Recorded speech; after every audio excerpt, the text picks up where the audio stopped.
ఇందిరమ్మ ప్రభుత్వం. అంతేకాదు 70 రోజులు నిండక ముందే మరొక 2 కార్యక్రమాలని ఇందాక ఉత్తమన్న చెప్పినట్లు 500 రూపాయలకే గ్యాస్ మొద్దు 200 యూనిట్ల కరెంటు ఉచితంగా ఇచ్చిన ప్రభుత్వం మీరు కోరుకున్న ప్రభుత్వం. నిన్నగాక మొన్న సీతారామచంద్ర సమక్షంలో వారి పాదాల సాక్షిగా మీ అందరి గుండెల్లో ఉన్న ఇందిరమ్మ ఇళ్లు ఇచ్చే కార్యక్రమాన్ని గౌరవ ముఖ్యమంత్రి రేవంత్ రెడ్డి గారు ఆధ్వర్యంలో వారి చేతుల మీదుగా లాంచింగ్ చేసుకున్న కార్యక్రమం కూడా మీకు తెలియదు కాదు. ఎందుకు చెప్తున్నానంటే ఈ ప్రభుత్వం యొక్క చిత్తశుద్ధి, ఈ ప్రభుత్వం యొక్క నిజాయితీ, ఈ ప్రభుత్వం యొక్క పట్టుదల మీరు కోరుకున్నది చెయ్యాలన్నదే మా అందరి తపన అనేది మీరు గమనించాలి. తెలంగాణ రాష్ట్రం అంటే ధనిక తెలంగాణ రాష్ట్రమని ఆనాడు కల్వకుంట్ల చంద్రశేఖరరావు గారు ఆనాటి ముఖ్యమంత్రి ఎలా చెప్పారో వారి స్వయాన వారి నోటితో చెప్పారు. ధనిక తెలంగాణ రాష్ట్రాన్ని 7 లక్షల కోట్లు అప్పుల పాలు చేసిన మహాప్రబుద్ధుడు, గొప్ప చరిత్రన్నోడు ఆనాటి ముఖ్యమంత్రి కల్వకుంట్ల చంద్రశేఖరరావు గారు.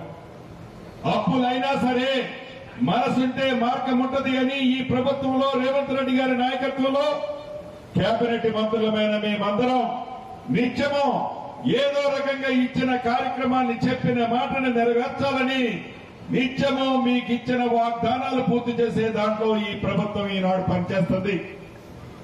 అంతేకాదు ఇందిరమ్మ ఇల్లు కార్యక్రమంలో మీకు స్పష్టంగా కొన్ని చెప్పాలని అనుకుంటున్నాం.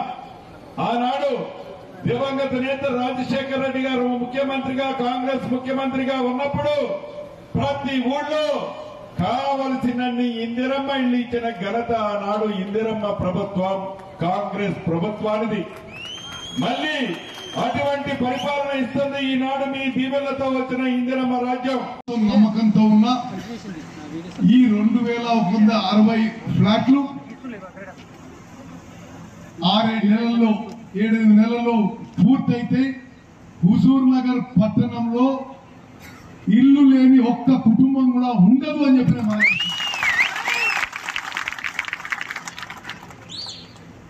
గత 10 ఏళ్లుగా నన్ను రాజకీయంగా టార్గెట్ చేయడానికి ఇక్కడికి కేసీఆర్ వచ్చినా ఇది మంజూరు అంటాడు, పనులు చేయనియాడు.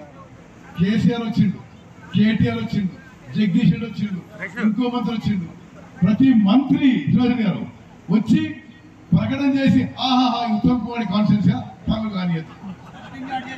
ఆ 2000 ఇండ్లు అందుకోసమే ఆపిండ్రు, అందుకోసమే పట్టుబట్టి పూర్తి చేయించి నిరుపేదలకి అతి తొందరగా అలాట్ చేయబోతున్నాము. అన్ని విధాలుగా ఇన్సూరెన్స్ కల్పిస్తా అని చెప్పి సభాముఖంగా మాటిస్తున్నాను.